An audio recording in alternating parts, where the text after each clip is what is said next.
여러분 평안하셨습니까? 오늘도 이 첫 새벽에 하나님 앞에 예배하는 여러분들을 축복합니다. 오늘도 하나님의 도와주심과 평안 주심이 오늘도 하나님 앞에 예배하는 여러분들 가운데 충만하기를 소망합니다. 기도하겠습니다. 하나님 아버지 감사드립니다. 하나님께서 지난 밤에도 저희들을 붙잡아 주셔서 평강 가운데 인도하여 주시고 오늘도 경건한 마음으로 우리 하나님께 먼저 무릎 꿇게 하심을 감사드립니다. 오늘도 영과 진리로 하나님께 예배드리며 오늘도 하나님과 동행하기를 원하오니 주님, 우리 심령들 한 사람 한 사람을 기억하여 주시고 주님의 오른 장중으로 붙들어 주셔서 오늘도 하나님 백성의 삶, 오늘도 하나님 자녀로서의 삶을 살아갈 수 있도록 인도하여 주옵소서. 예배의 시종을 주님께 의탁하오며 우리 주님 예수 그리스도의 이름으로 기도하옵나이다. 아멘. 다 함께 찬송가 419장입니다.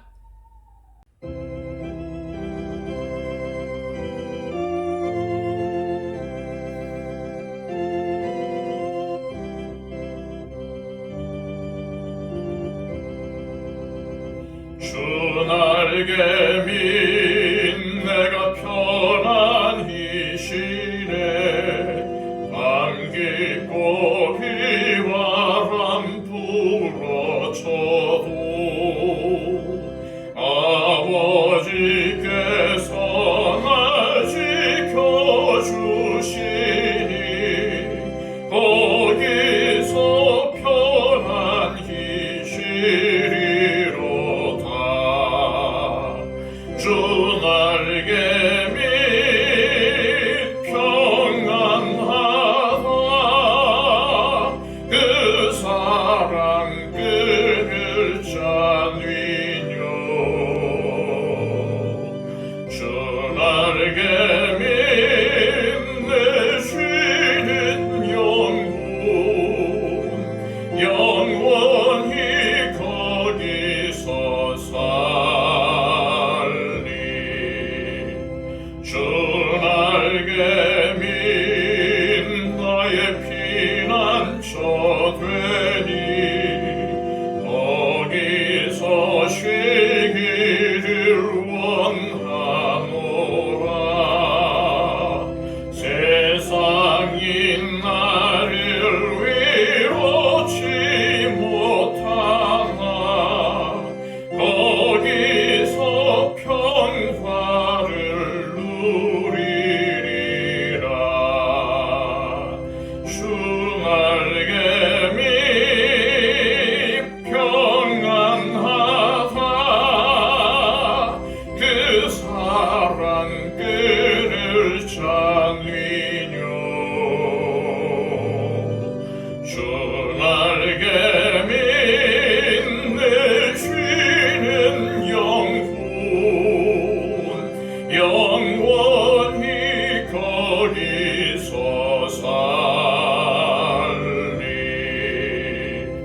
주 날개 밑 참된 기쁨이 있네. 고달픈 세상 길 가는 동안 나 거기 숨어 돌보심을 받고 영원한 안식을 얻으리라. 주 날개 밑 평안하다. 그 사랑 끈을 잡으며 주 날개 밑 내 쉬는 영원히 거기서 살리. 이 시간 우리 함께 은혜 받을 하나님의 말씀은 구약성경 시편 91편의 말씀입니다. 구약성경 870쪽을 참조하십시오. 지존자의 은밀한 곳에 거주하며 전능자의 그늘 아래에 사는 자여, 나는 여호와를 향하여 말하기를 그는 나의 피난처요 나의 요새요 내가 의뢰하는 하나님이라 하리니, 이는 그가 너를 새 사냥꾼의 올무에서와 심한 전염병에서 건지실 것이미로다. 그가 너를 그의 깃으로 덮으시리니 네가 그의 날개 아래에 피하리로다. 그의 진실함은 방패와 손방패가 되시나니, 너는 밤에 찾아오는 공포와 낮에 날아드는 화살과 어두울 때 퍼지는 전염병과 밝을 때 닥쳐오는 재앙을 두려워하지 아니하리로다. 1000명이 네 왼쪽에서 10,000명이 네 오른쪽에서 엎드러지나 이 재앙이 네게 가까이 하지 못하리로다. 오직 너는 똑똑히 보리니 악인들의 보응을 네가 보리로다. 네가 말하기를 여호와는 나의 피난처시라 하고 지존자를 너의 거처로 삼았으므로 화가 네게 미치지 못하며 재앙이 네 장막에 가까이 오지 못하리니, 그가 너를 위하여 그의 천사들을 명령하사 내 모든 길에서 너를 지키게 하심이라. 그들의 손으로 너를 붙들어 발이 돌에 부딪히지 아니하게 하리로다. 네가 사자와 독사를 밟으며 젊은 사자와 뱀을 발로 누르리로다. 하나님이 이르시되 그가 나를 사랑한즉 내가 그를 건지리라. 그가 내 이름을 안즉 내가 그를 높이리라. 그가 내게 간구하리니 내가 그에게 응답하리라. 그들이 혼란 당할 때에 내가 그와 함께하여 그를 건지고 영화롭게 하리라. 내가 그를 장수하게 함으로 그를 만족하게 하며 나의 구원을 그에게 보이리라 하시도다. 아멘. 오늘 우리가 읽은 시편 91편은 하나님을 신뢰하며 하나님을 거처로 삼은 이들이 누리는 안전함을 노래한 시편입니다. 1절과 2절 말씀입니다. 지존자의 은밀한 곳에 거주하며 전능자의 그늘 아래에 사는 자여, 나는 여호와를 향하여 말하기를 그는 나의 피난처요 나의 요새요 내가 의뢰하는 하나님이라 하리니. 오늘 시편의 기록자는 하나님을 지존자와 전능자로 부르고 있습니다. 이는 하나님께서 가장 높으시고 능력이 많은 분임을 고백하는 고백이 아닐 수가 없겠죠. 또 오늘 1절 말씀은 대꾸법으로 되어 있는데, 지존자의 은밀한 곳과 전능자의 그늘은 모두 성전을 은유적으로 표현한 것입니다. 특히 지존자의 은밀한 곳은 공개되지 않은 곳인 지성소를 암시하는 말인데, 여기서는 그 어떠한 영향력에도 흔들리지 않는 하나님의 임재와 보호가 있는 곳이라는 의미로 쓰였어요. 다시 말해서 하나님과 밀접하게 교제하며 사는 사람, 하나님의 임재 속에서 살아가는 사람은 세상의 어떠한 위협이나 어떠한 어려움 속에서도 동요하지 않을 것임을 말씀하고 있는 것입니다. 또한 이 시편의 기록자는 2절에서 하나님을 요새, 피난처, 내가 의뢰하는 하나님이라고 부르고 있습니다.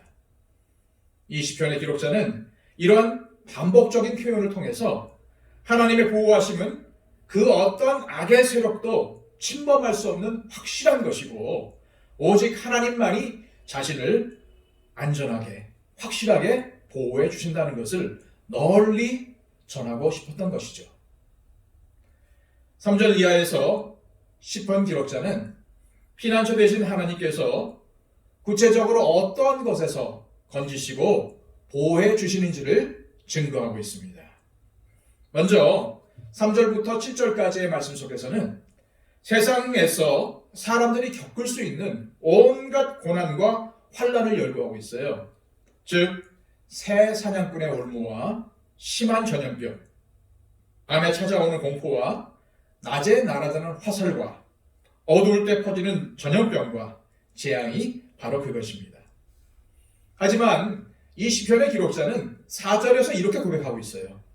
하나님께서 너를 그의 깃으로 덮으시리니 네가 그의 날개 아래에 피하리로다. 또 7절에서는 1000명이 네 왼쪽에서 만 명이 내 오른쪽에서 엎드러지나 이 재앙이 네게 가까이 하지 못하리로다. 아멘. 수많은 사람들이 재앙으로 엎드러질지라도 그 재앙이 너에게는 가까이 하지 못한다고 했고, 8절에서는 오히려 자신들을 공격하려 했던 악한 원수들이 하나님의 심판에 의해서 보복당하는 것을 보게 될 것이라고 했습니다. 왜요? 하나님께서 전능자의 날개 깃으로 하나님을 믿고 의뢰하는 사람들을 덮으시기 때문입니다. 여러분, 이 사실을 꼭 믿으시길 바랍니다. 9절과 10절도 역시 하나님을 거처로 삼고 의지하는 자에게는 어떠한 화도 재앙도 미칠 수 없다는 것을 확신 있게 선포하고 있습니다. 그리고 이어지는 11절과 12절에서는 왜 재앙이 하나님을 거처로 삼는 자들에게 가까이 갈 수 없는지를 설명하고 있어요. 그 이유는 하나님께서 하나님을 의뢰하는 자를 위해서 천사들을 명령하셔서 모든 길에서 그를 지키도록 하셨기 때문입니다. 그런데 여러분들도 아시다시피 광야에서 40일 동안 금식하셨던 예수님을 시험할 때에 마귀가 이 구절을 이용했다는 겁니다. 여러분, 이 말씀을 통해서 우리가 오해하지 말아야 될 것은 천사가 하나님의 백성들을 지킬 것이라는 말씀은 하나님의 백성들이 그 어떤 고난도 그 어떤 역경도 당하지 않는다는 말이 아닙니다. 마귀는 이 구절을 근거로 해서 예수님을 성전 꼭대기에서 뛰어내려 보라고 시험을 했죠.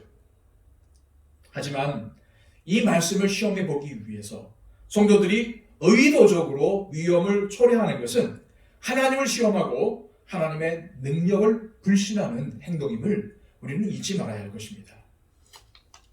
예수님께서는 하나님을 시험하기보다는 맡겨진 사명을 이루시기 위해서 위험과 고통의 상황을 감당하시면서 하나님께서 지켜주실 것을 확신했습니다.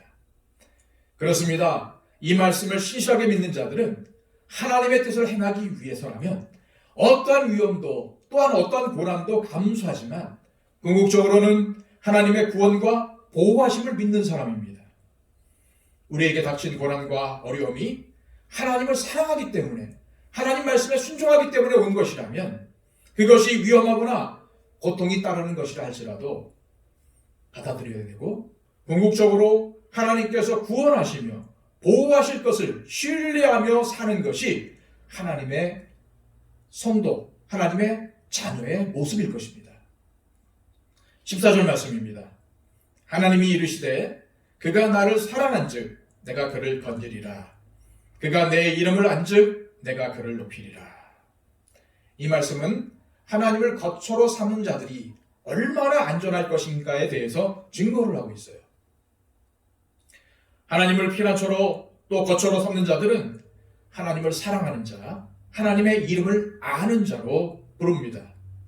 이들은 모두 하나님께 온전히 헌신하는 사람들이죠.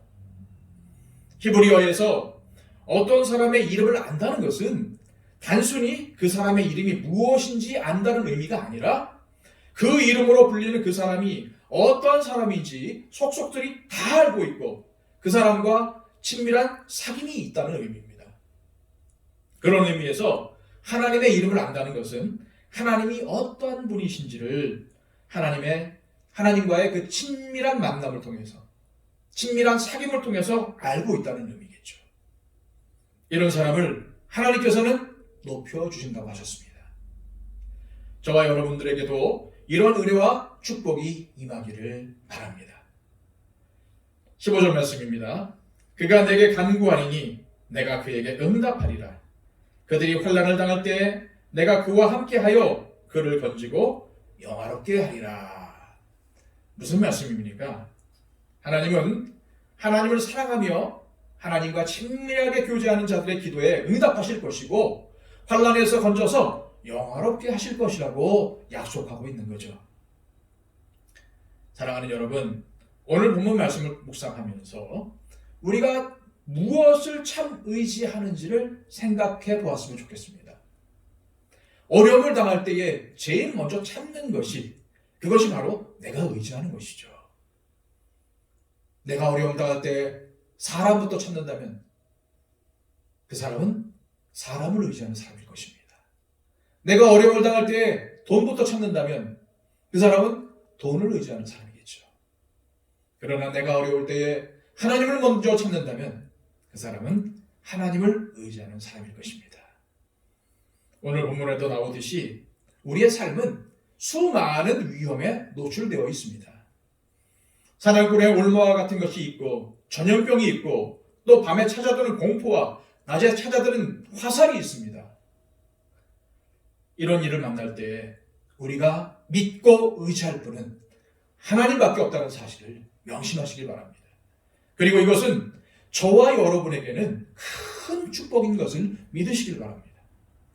오늘도 우리의 피난처가 되시고 요새가 되시는 하나님을 사랑하고 그 이름을 알고 그 이름을 부르는 저와 여러분들이 되시기를 주님의 이름으로 소망합니다. 이 시간 기도할 때에 하나님, 내가 가장 의지하는 것은 하나님입니다. 아니, 하나님이길 원합니다. 하나님, 이제부터 내가 어려움을 당할 때에, 내가 역경을 당할 때에 가장 먼저 하나님을 찾게 하여 주시고 의지할 힘이 없는 사람이나 돈을 의지하지 않고 오직 하나님만 부르짖고 찾는 나의 삶이 되길 원합니다. 하나님, 이러한 진실된 부르짖음과 찾음이 나에게 있기를 원합니다. 그리하여 오늘도 하나님만 찾겠습니다. 오늘도 하나님만 의지하겠습니다. 하나님, 나의 피난처요, 나의 요새시요, 나의 산성이 되어 주옵소서. 그리고 또한 오늘도 하나님의 이름을 아는 것, 하나님이 어떤 분이신지, 하나님이 내게 어떤 은혜를 베푸셨는지 이것을 아는 것이 가장 큰 축복일 것입니다. 나에게 은혜를 베풀어 주시고 나의 모든 것이 되시는 그 하나님의 이름을 오늘도 간절히 찾고 구하는 제가 되겠습니다. 라고 기도했으면 좋겠습니다. 그리고 임직시기 위해 기도해 주시고요. 임직 받는 분들을 위해서도 간절히 기도해 주시고요. 오실 손님들을 위해서 기도해 주시고요. 모든 순서와 또 날씨도 위해서 기도해 주시기 바랍니다.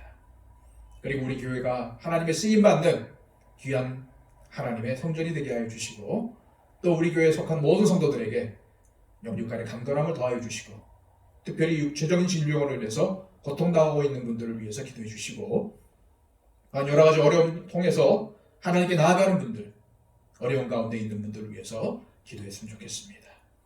그리고 코로나가 하루속히 종식될 수 있도록 기도해 주십시오. 이 시간 다 함께 하나님 앞에 기도하겠습니다.